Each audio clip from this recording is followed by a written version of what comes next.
Hello everyone, welcome to our channel mathematics magic. आज हम जा रहे हैं रिलेशन के एलिमेंट्स पढ़ने and its types of relations. Okay, तो चलिए स्टार्ट करते हैं टुडेज टॉपिक। डोमेन के बारे में पढ़ना। ओके, डोमेन क्या होता है? तो सबसे पहले हम पढ़ेंगे डोमेन क्या होता है। ओके, तो डोमेन क्या होता है? Domain of R, domain is the set of all, it is the set of all ordered pairs first component order pair के first components के set को हम domain कहते हैं। the set of all first components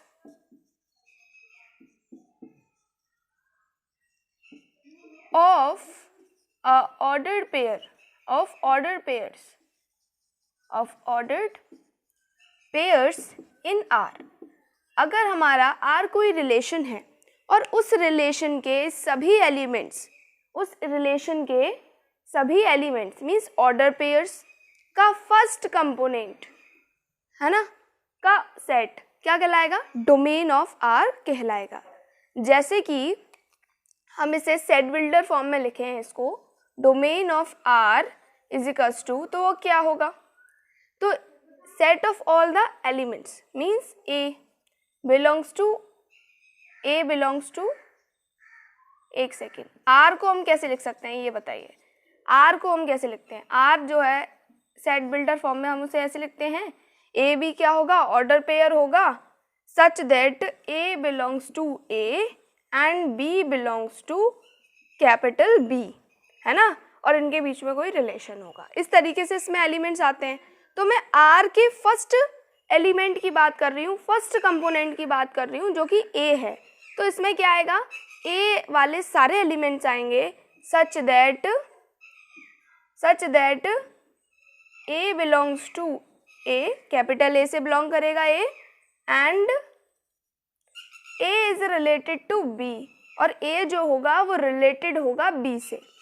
A जो है उसमें domain of R है, उसमें A आएगा इस तरीके से होता है such that A belongs to A, capital A set से बिलोंग करता है A एलिमेंट एंड रिलेटेड है B से।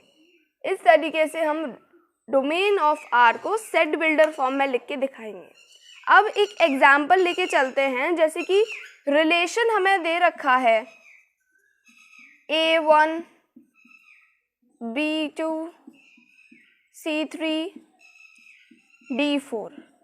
अब इसमें बोला है कि हमें डोमेन निकालना है। What is the domain of R?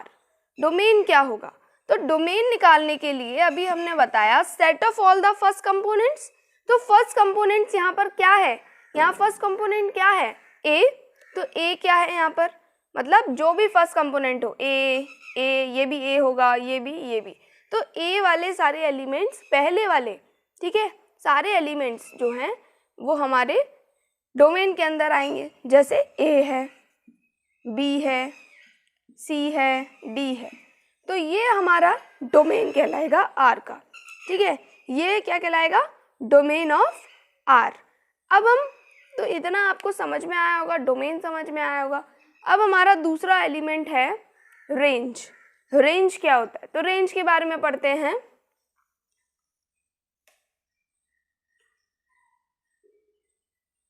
इसे मैं लिखा रहने दे रही हूँ अभी एग्जाम्पल को। रेंज क्या कहते हैं, किसे कहते हैं, ठीक है, रेंज किसे कहते हैं? तो रेंज जो होता है वो सेट होता है ऑफ ऑल इमेजेस, ठीक है, इन B, इन सेट B। अगर कोई रिलेशन डिफाइंड है A से, कोई रिलेशन डिफाइंड है, रिलेशन ऐसे डिफाइन करते हैं R इज सच दैट एक कोई रिलेशन है which is defined to B। तो एक रिलेशन डिफाइंड है फ्रॉम A टू B। तो इस रिलेशन में जो B सेट में इमेजेस बनेंगी A सेट के एलिमेंट्स की, मतलब A सेट का एलिमेंट जो इमेजेस बनाएगा B सेट में, वो सारे इमेजेस का सेट रेंज कहलाता है। वो सारी इमेजेस का सेट रेंज कहलाता है। और हम ऐसे लिख सकते हैं, और क्या लिख सकते हैं कि set of all the second components of the ordered pair in are, है ना, set of all second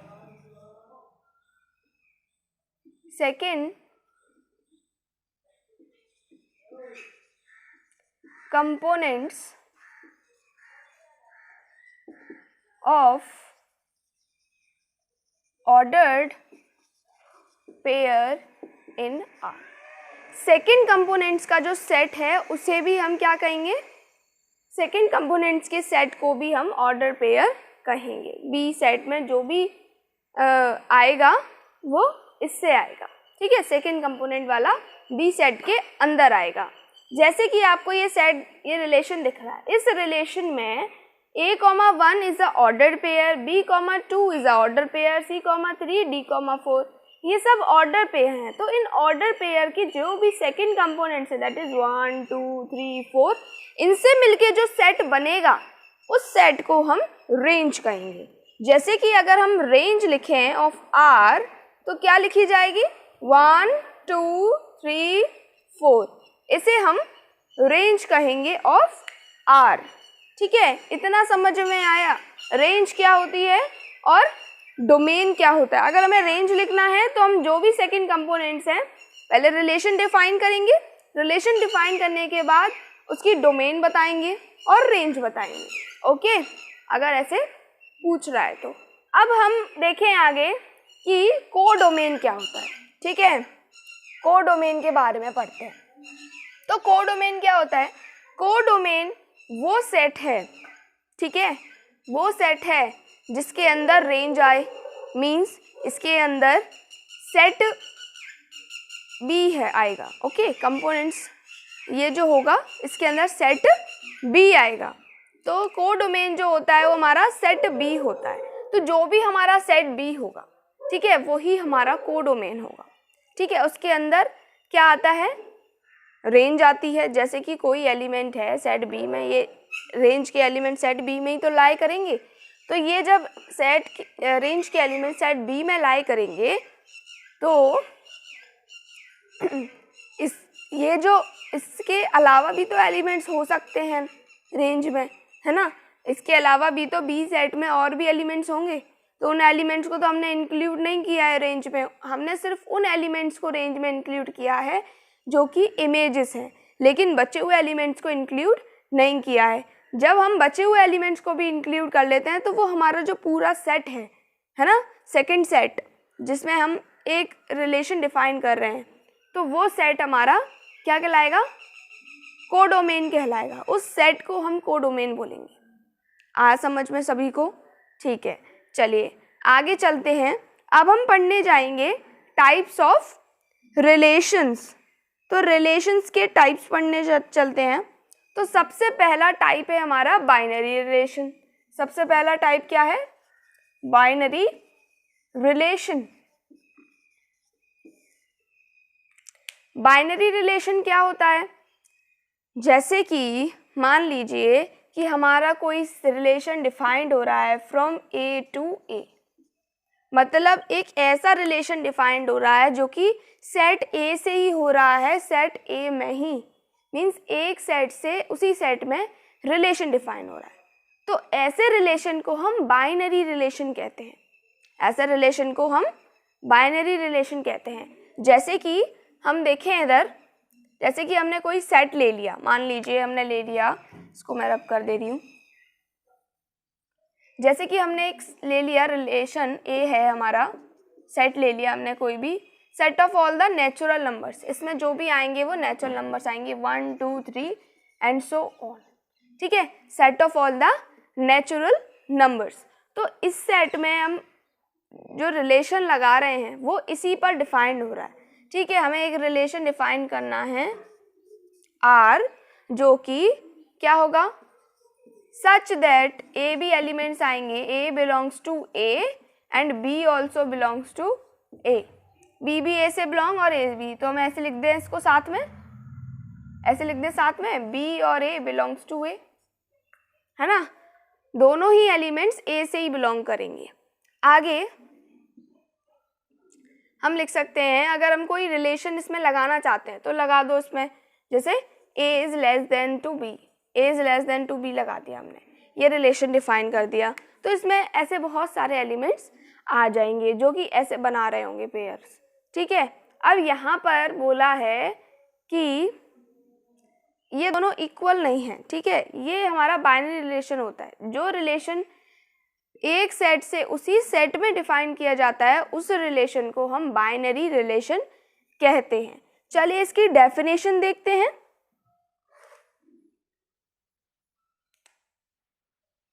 definition देखिए इधर, डेफिनेशन क्या डेफिनेशन है इसकी, if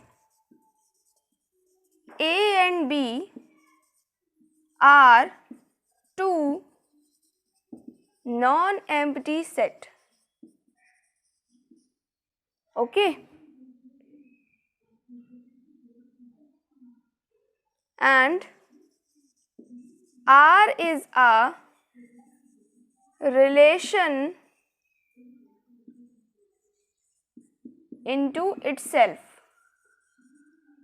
then R is called a binary relation। तो हम R को बाइनरी रिलेशन कहेंगे अगर हमारा A कोई सेट है। अच्छा, A की सेट लेना है यहाँ पर हमें, अगर A कोई सेट है, if set A, okay, set A is a non empty set, अगर कोई हमारा सेट A है वो नॉन एम्प्टी सेट है और R एक ऐसा रिलेशन है जो कि इटसेल्फ पर डिफाइंड हो रहा है, then R is called a binary relation. तो ये इसकी डेफिनेशन हो गई। चलिए आगे चलते हैं अपने नेक्स्ट टाइप पर, जो है हमारा आइडेंटिटी रिलेशन। तो हम आइडेंटिटी रिलेशन क्या होगा, देखो बाइनरी रिलेशन सेट बन रहा था, रिलेशन लगा रहा था इटसेल्फ पर, ठीक है, जिस सेट में हम रिलेशन डिफाइन कर रहे हैं उसी सेट पर, है ना, खुद का खुद से ही रिलेशन डिफाइन कर दें।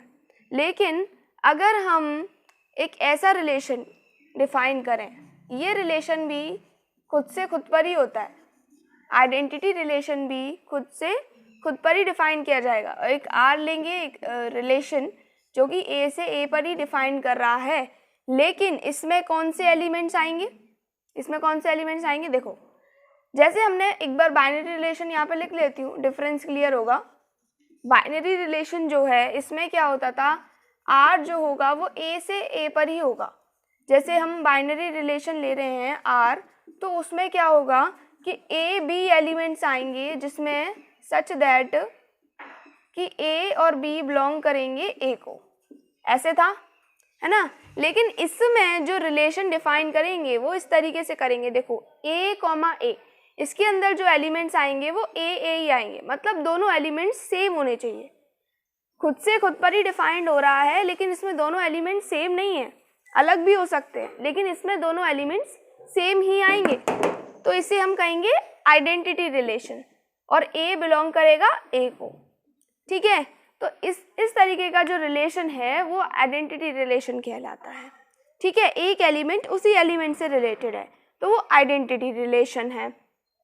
अब अगर हम बात कर रहे हैं, अब हम बात करते हैं अपना आगे,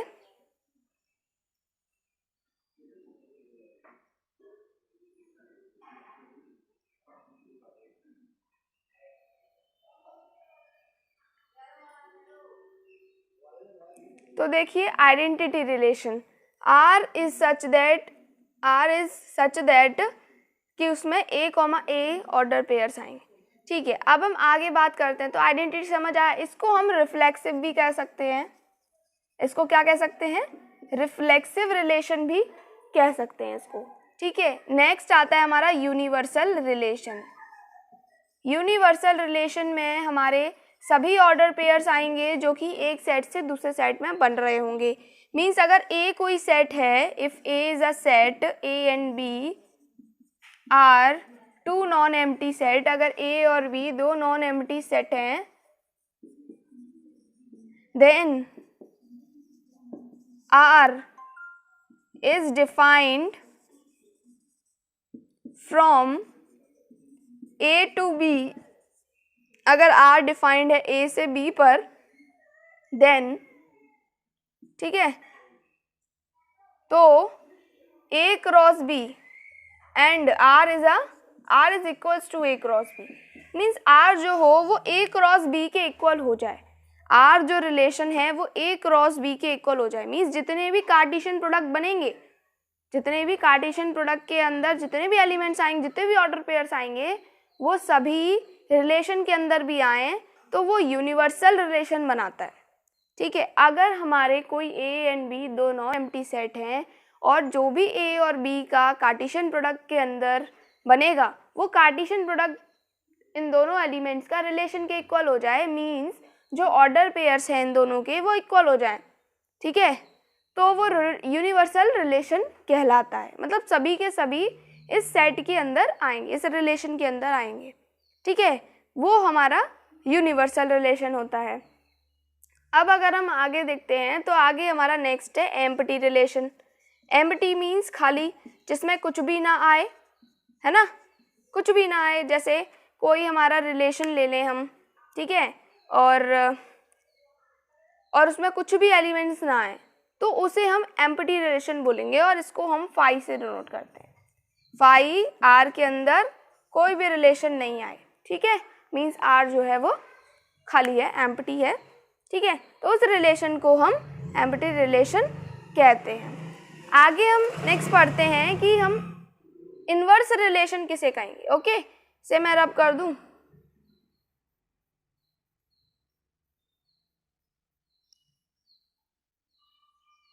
इन्वर्स रिलेशन, इन्वर्स रिलेशन जो है ये किसे कहेंगे,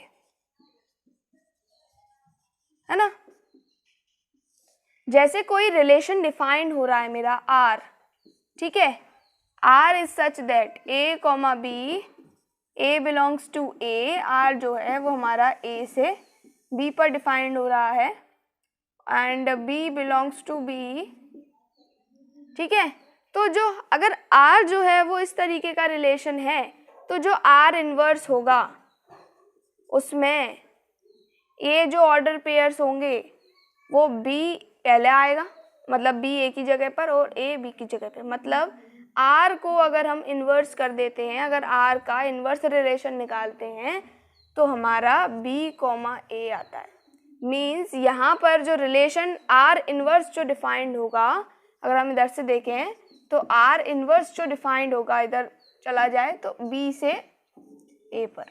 अगर आर ए से बी पर डिफाइंड होता है, रिलेशन आर ए से बी पर डिफाइंड है, तो रिलेशन आर इन्वर्स जो होगा वो बी से ए पर डिफाइंड होगा। और जब ऐसा है तो हमारे जितने भी ऑर्डर पेयर्स होंगे वो सारे उल्टे हो जाएंगे। मीन्स पहला वाला एलिमेंट दूसरे की जगह पे आ जाएगा और दूसरा वाला पहले की जगह पे। जैसे इसमें हमारा एलिमेंट्स हमने इंटरचेंज कर दिया, बी को उधर लिख दिया, ए को उधर लिख दिया, तो इस तरीके के जो ऑर्डर पेयर्स बनेंगे वो इसके अंदर बनेंगे। ठीक है, ये सेम ही है, ए बिलोंग कर रहा है ए से एंड बी बिलोंग कर रहा है बी से। तो आर इन्वर्स जो है इस तरीके का एलिमेंट बनेगा। जैसे कि फॉर एग्जांपल हम एक सेट, एक रेंज रियल नंबर रेशनल ले लेते हैं, रिलेशन ले लेते हैं, और इस रिलेशन में हम देखते हैं ऑर्डर पेयर्स जो हैं वो बन रहे हैं 1 1 2 3 4 5 6 और 7 8, ये हमारे इसमें ऑर्डर पेयर्स बन रहे हैं। तो जो आर इन्वर्स होगा वो आर इन्वर्स जो है उसमें ऑर्डर पेयर्स जो आएंगे वो आएगा 2 1, मीन्स इसके ये रिवर्स हो जाएंगे, उल्टे हो जाएंगे, 2 इधर 1 इधर। ठीक है, 4 3 6 5 8 7। अब ये जो रिलेशन है वो बी से ए पर डिफाइंड है, ए से बी पर डिफाइंड नहीं है। अगर ए से बी पर डिफाइंड होता तो ये वाला था, अब बी से ए पर डिफाइंड है, उल्टा रिलेशन निकाल रहे हैं, तो ये आ रहा है समझ में। तो इन्वर्स रिलेशन जो होता है वो जस्ट क्या होता है, उल्टा होता है। मतलब अगर रिलेशन ए से बी पर डिफाइंड है तो जो उसका इन्वर्स होगा वो बी से ए पर डिफाइंड होगा। क्लियर, इतना क्लियर। तो ये हमारा इन्वर्स रिलेशन था। ठीक है,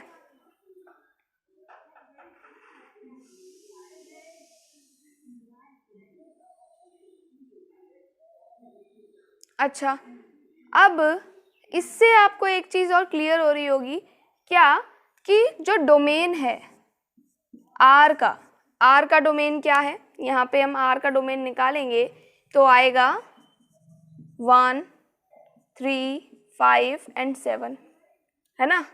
और अगर डोमेन निकालते हैं हम आर इनवर्स का तो क्या आएगा, 2, 4, 5, 7। इधर हम रेंज निकालें, रेंज आर की, तो क्या आएगी, 2, 4, 6,